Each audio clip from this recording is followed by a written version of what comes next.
Hello, everyone. Welcome to So Bad It's Good. Why have you gone I so serious with it? I'm going to change it, I think. Just I don't know. up. I just don't know what people are expecting. I think they're expecting just Jolly Tom. Hello there. You had a stroke. Hello, and welcome to So Bad It's Good. That's Dave. Hello. I don't really like you in that way, but I mean, we can still be friends. That's Chris. Hello. Hi, guys. I'm Reno. And I'm Tom. Hello. We watched Rollerball on this time. On this time? Maybe we should cool the whole thing off. No.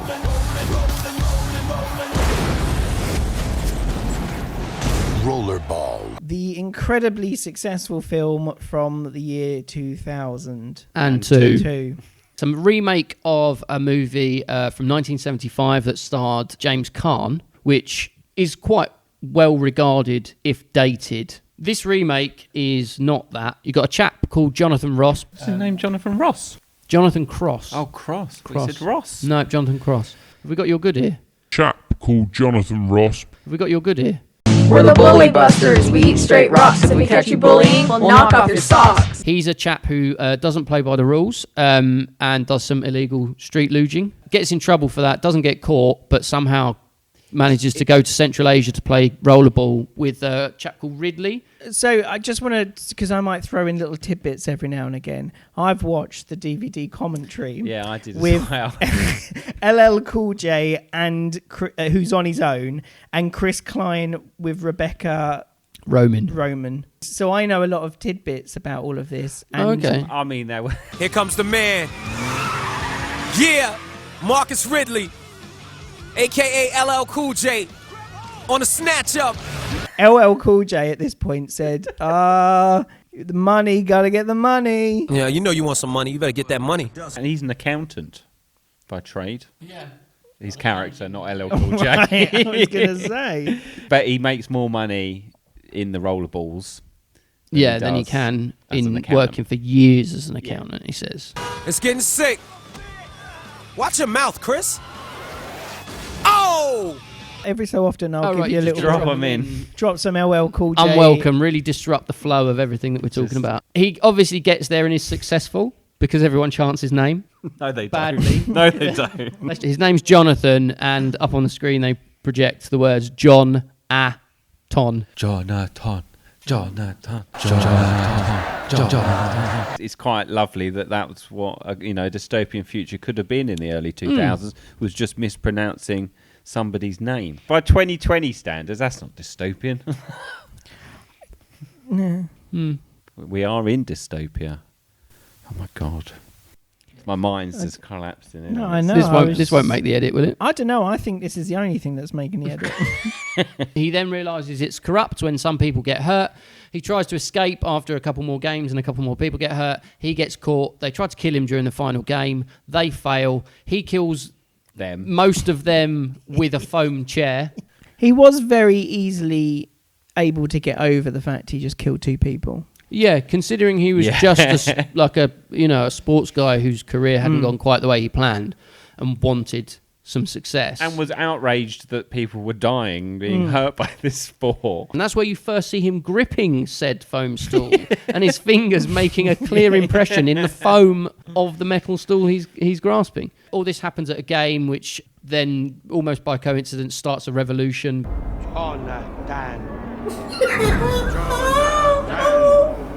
And then it ends. It's time to roll. So we should probably talk about some of the characters, because, they're in it. Jonathan Cross, who's played by Chris Klein in his first big breakout role following the American Pie success. You sort of think, which one was he? And it's like, isn't he the one that slept with the blonde girl? Yeah. He's just a sporty guy, right? Yeah, the jock. They had planned for Keanu Reeves to be in the lead. That makes sense, because I kept seeing Keanu Reeves' name pop up in relation to Rollerball. I wasn't intrigued enough to go looking for it. Yeah. Excellent. But I thought, only the best. He doesn't sell anything. He's very boring. His best friend, probably from high school, Ridley, who's played by... I think they mention it in the Porsche at the start. Do they? I think so. You wouldn't have picked up on it the second time because you watched it with the commentary on. I know. We were too busy learning more. Yeah, weren't we, that's Chris? the thing, wasn't it? Whereas I was just treading over old ground. Well, we learnt a lot. He initially doesn't want to believe or deal with the fact that there's corruption going on, but then has a change of heart and then dies. So just close your eyes and take the money, okay? Hey! This isn't some college coach you can just flick off. These are dangerous people, man. In the DVD commentary, LL Cool J, after the first Rollerball event, when there's naked women walking around, he laughs. And they keep that in. Because you could have just not, because they're obviously flipping between two audios, between Chris Klein's and his, but they kept him giggling. Yeah. Brilliant.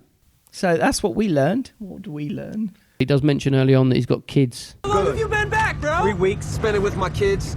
I miss them when I'm over there. He's supposed to have some backstory, but again, there's no nothing. depth in the That's writing. We then come to Aurora, who is the secret love interest for Jonathan. She's played by Rebecca Roman Stamos, and she played Mystique in the first 3 X-Men movies. Yeah. That's kind of her biggest role. I'm sure she's been in other stuff, but I haven't seen her in anything. You are so naive. Jonathan, they knew.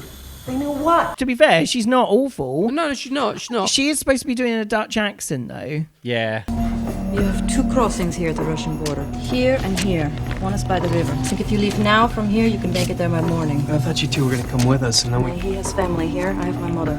And I thought it sounded very Russian. And I thought it was Interestingly, Russian-y. she says on the commentary, Yeah, doesn't she, that LL Cool J put in the line, and he called me Dutch, because it was like, we didn't want the audience to think I was Russian. And it's like, then don't do a Russian accent. Jonathan, don't you know they can track you with these things? You can do a good Dutch. I can do a very stereotypical Dutch. Yeah, and I haven't done work it from there. I haven't done it for a long time. Dave's quite good at accents.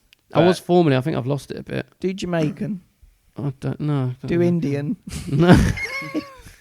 You're just going to name all the ones that I don't want to commit to film. Do Chinese. All the ones you can get into trouble for. I think that's what he's trying. What about Korean? She mentioned on the commentary that the director wanted to make her character a bit edgier and a bit darker. And he spent all night thinking about how he would do this. And then he came back in the morning and went, I'm going to put a scar on your face. All night he spent thinking of that.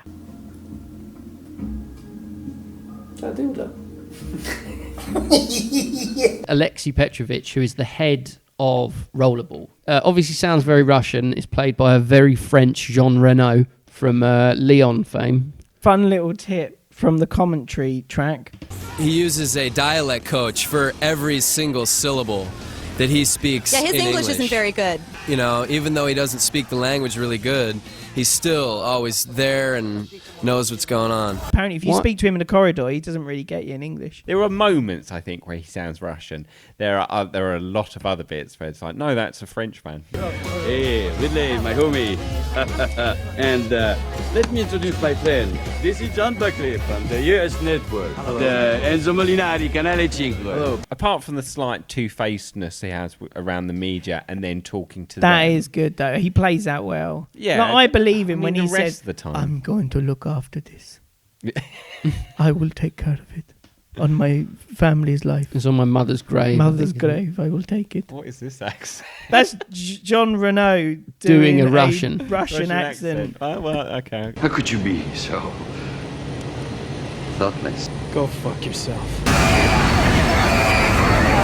He was a former Soviet bigwig in some secret organisation where they said even members of the KGB would cross the road to avoid him. That's how serious. Totally missed that detail. Yeah. Again, but I got it. Did from you his get that acting. from him? Just from his acting, I was like, I don't want to mess with him. No, he was just a bad man. You could feel it. He essentially is the one who's driving the desire for violence within the sport because he's chasing ratings. The rating-ometer in the corner.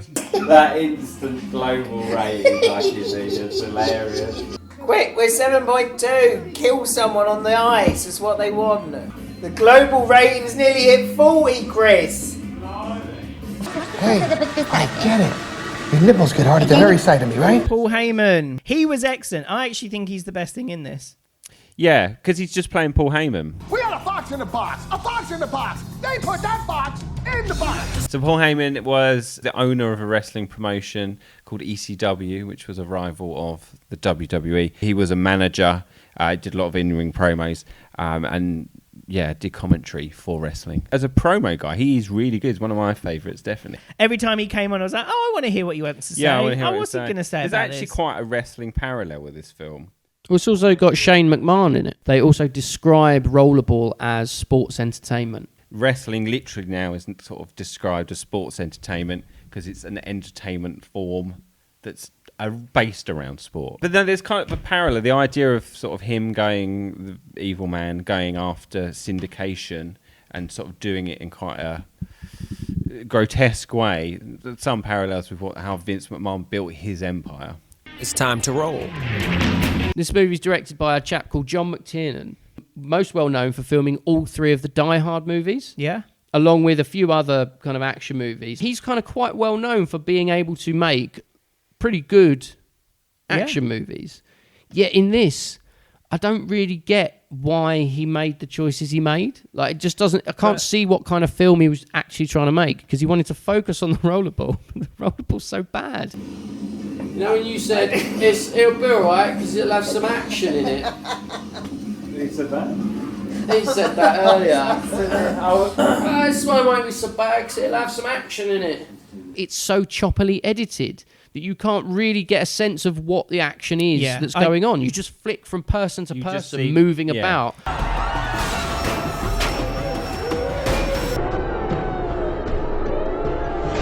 The occasional close-up of a ball moving. Yeah.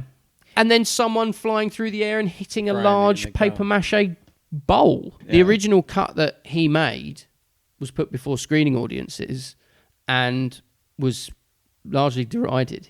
They had to recut it. And then they also edited it down and slimmed it down for it to get a PG-13 rating. So they just stripped anything that was interesting out of this film and then put it out there. Yeah. Release the Tiernan cut. McTiernan. Yeah, release the McTiernan cut. A lot of fun on the set. It was real cool. Real cool. One of you said to us that LL Cool J did a complete 180 on this film eventually. He's come out in an episode of something at a later point and just said, that was awful. I had to promote it positively, but I thought the movie sucked. Well, on the commentary, LL Cool J makes a statement. Hopefully we can learn from this film that there's more to life than just money. Like integrity, honor, determination, and when it's time to roll, it's time to roll. I wonder if his tongue was like almost protruding out the side of his mouth when he was saying chilling this shit. Yeah. Where were you there? Where was your honesty there, LL Cool J? Well, I kind of wonder if he was sort of like having a little internal joke to himself that, No, he did not see the irony in what he was doing at all whatsoever. This movie is so cool. I think he genuinely loved it, and I think peer pressure has made him say elsewise. That's what. Oh, do you think? Yeah. I think time will tell him Rollerball. You've listened to the commentary, so... Hopefully this will be forgotten. Woo! I did this stunt for the record. Whatever. I did that I know. He was always... We all had to brag about the stunts that we did. The people that participated in this film were excellent. The stuntmen, women, everyone, all those people involved, the people on the bikes. I did this stunt. Yeah. It was me. That was me 4 days after I learned to ride a bike. And the stunt where they go over the side of the thing is pretty cool. The stunts were well done. The whole luge thing at the start was... You could tell it was real. And they did train with the Canadian roller derby team to sort of get up to scratch, because they all went around that track and did they put, I would say the cast put their all into it. Cool J is the craziest motorcycle rider out on that track. He would take that mock Harley Davidson and run over people and crash it. He was out of control. The red skaters were scared to death. They would stay behind him. There is that whole kind of play on, so they're this evil corporation that's kind of, they're twisting the truth, they're playing with media. Like, I find that stuff always really fascinating. When they asked LL Cool J if his mum was a crack whore, And he says, no, my mum's a nurse. And then she repeats back, yes, she's from the streets or whatever, and, had him in a... whatever. Like... Yeah, I mean, his mum was she's a paediatrician. Yeah. Just been a bit sexist there, just assuming his mum's a nurse.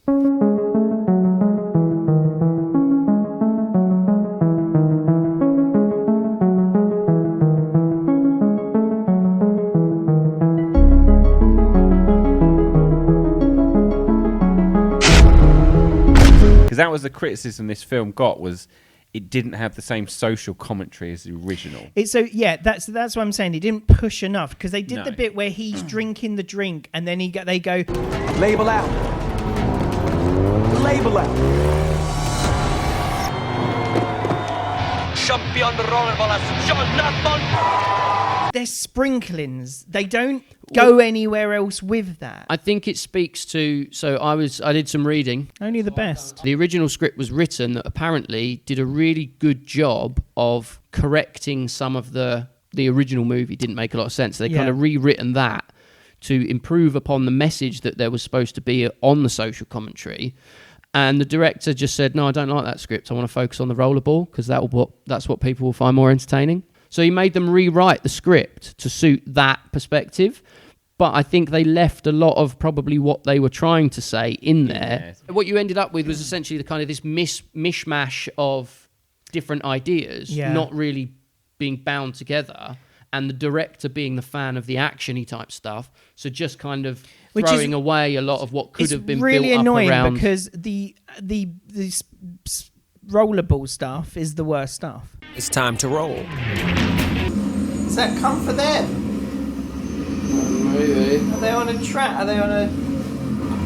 I don't care, actually. They're trying to escape from the evil corporation, and they're on a motorbike. They then get chased by an aeroplane. They then fall off the bike. They then try and get to the border, and then LL Cool J dies. Happens in this kind of... He doesn't die at that bit. Yeah, he does. He dies in the night vision. Does he? Yeah. They snipe him. Yep. From a great distance. It's a great shot. Yeah, excellent. I thought it was that was his climbing accident, and then he returns at the end. He doesn't come back. No, mate, he's dead. LL's dead. I mean, I wasn't paying that much attention when I rewatched this. No, Ridley's gone. They made sure that you knew that he makes the jump, because even Jean Reno goes, magnificent.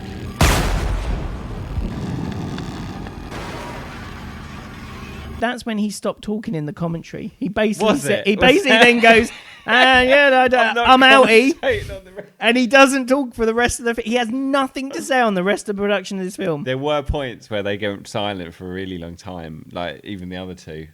I think they said stuff, but I think the company's turned the mics down. Hold on, what are you saying about how we treated you? Yeah, he must have thought this looked all right. Doesn't know, does it? LL said it looked cool. LL said it looked cool in the commentary. Like they were in real army times. It's like real war footage. Yeah. Well, I mean, he's trying to, again, polishing a turd there. Because what it actually turns out is that they shot this originally, and it turned out it was too dark, so they couldn't use any of the footage. So what they then did was they had to reshoot it. So they reshot the whole thing again in better light. And then, because of budget constraints, weren't able to get it properly graded. Just a green tint over what they filmed because they couldn't get the colouring done. Night vision stuff is something I'd never heard about before. And the way you have to shoot it is using absolutely no lights at all, so you're in pitch black all night. Look at this. John McTiernan is brilliant. This scene includes this incredibly strange, yet strikingly familiar boing sound effect. What? What? There it goes again. When they're on the motorbike, they were, although they may not have been doing 120 miles an hour, he was getting a lot of stuff in his face, apparently. Oh, really? He said by the end of that, he looked like he had chicken pox. This wasn't near as bad for me as it was for Todd, because Todd had nothing protecting his face from the wind. And I'm sitting behind him, so I can bury my head, in his back and stay warm. It was freezing. I got hit in the face with so many pebbles. In the first game where the first guy gets hurt, who's had his thingy cut and it's all been set up. Chris Klein's character gives a nod. So this sports entertainment thing's got a live band. I love gives this. a nod to the band. And the band just instinctively, by the look on his face, know what mood he needs the music to be in.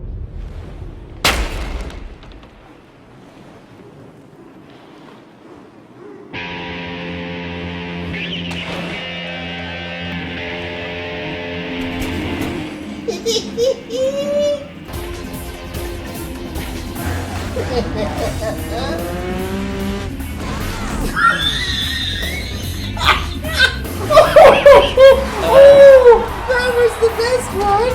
Oh my god! It's getting wild! And then he drop kicks the guy who hit his friend in the face. Violent, but also so poorly cut that you don't really see what happens. Spins, doesn't he? Yeah, goes spinning across, and it's like that defies the laws of physics. Yeah, which So, was yeah. a shame. Yeah, that ruined that bit. Yeah, so there you for go. me.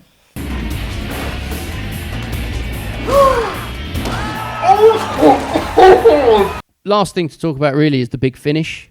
It's great. It's No, it's not. Sarcastic. They remove all rules. Yeah, remove all the rules. Try to kill him.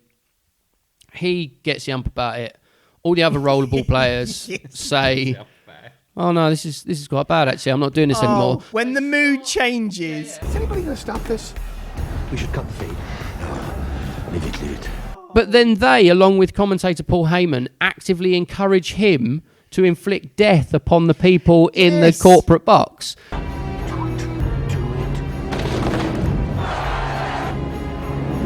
Holy shit! Drop kicks Jean Reno. It's a great kick. Yeah, it's a great kick. Well, he throws the ball to break the glass, he and does. then his Yeah. feet come in. It's tactical. Beats to death some men with said rollerball, though apparently in some of the shots you can see he's just slapping them on the head. Or sometimes you have props, sometimes you don't. Then picks up a foam stool, kills one man with that, uses it to defend himself from a shotgun blast from Jean Reno. I know, like a shield. Yep, like a shield. Then uses it again to beat Jean Reno to death, and then kills Jean Reno's deputy with a nifty shotgun move. Means I'm not done yet.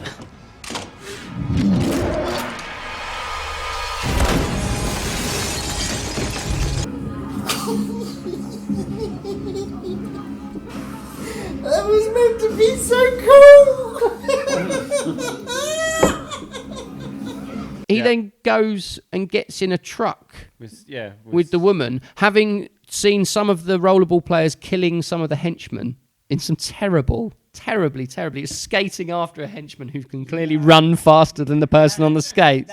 And then she gives a one-liner about how she's going to bang him in a bed. Yeah. Rather than in the steam room, which is what they've been doing up to now. And then it ends really abruptly. Yeah. So, fun little DVD tidbit. There it was. The cut before the kiss. Cut before the kiss. Interesting. Well, I get no play. At all. Well, you did, but they just cut it out. Yeah, no, okay. Apparently you weren't that's that true. good. Oh, easy. I can't imagine that even if a kiss did happen, it would make any difference to it. If they kissed and then the film ended, I'd still feel as empty inside having watched it. Yeah. It's time to roll. I'm really struggling to sort of formulate a score for this. I'm going to give it 1. Yeah. That's it. There's some entertainment in this, albeit like probably this much. But I mean, it is boring as hell. Don't watch it. So 1. I'm going to give it 1. Yeah, I've gone with 1.5. What's the half for? Can we assume that the 1 is for the same reasons as Chris described? I mean, if you're young and you're a serious movie fan and you like having fun and you want to scream and go crazy when you go to a movie, how could you not want to watch this one? Half might even go for the DVD commentary.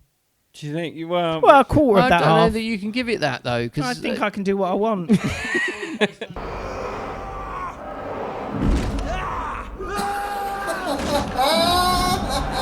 Moves along enough that I'm never sort of going, oh my God, hurry up. Oh my god. It's not so boring that it just gets a 0, I guess. Like, you could shove it on in the background. Yeah, but it's a 1.5 for me. It's just a flat 1 from me. For all the reasons that you've mentioned, really, I haven't got much to add. It's just a dull film. When I watched it the second time to take notes, I didn't feel as angry about sitting through it as I have done some of the other films that we've watched. So there we go. Rollerball gets a 3.5 out of 15. Congratulations, Rollerball, on that achievement. So if you got this far, you should be giving this a like, and you should have subscribed by now. I'm very disappointed in you. Christopher, what should they do if they have made it this far? I think you could go to the supermarket and write it on the handles of trolleys. Oh. Like right where you would look down. Yeah. When you're pushing along. Middle part, part, when you come back to your trolley and you get hold of it and you look down, just make sure you're set. Couldn't just we get write it in the middle. Made? No. I don't know if we should encourage vandalism of shop stickers trolleys. are probably actually easier. Not with something that directly links back to us. Yeah, I think we're... I mean, if you want to take a Sharpie to a supermarket and write something that alludes to watching our channel... No. I mean, I'm not going to say no. No, just get people and to then like if someone comes to us and then says, your followers have been doing this, I'd just outright lie. But they'll show this clip, you idiot. Yeah, but people can make their own choices, can't they? Yeah. Please don't do that. Dave, do you have a better suggestion? Didn't you already talk about liking and subscribing? Yeah. Although, to be fair, they do repeat it a lot in YouTube videos, so I'll just repeat what you said. Like it and subscribe it. I think normally they separate it out, like start of the video, middle of the video, and end of the video. But we're kind of, yeah. Bye. Basically, the movie is Starlight Express with a few punch-ups in it.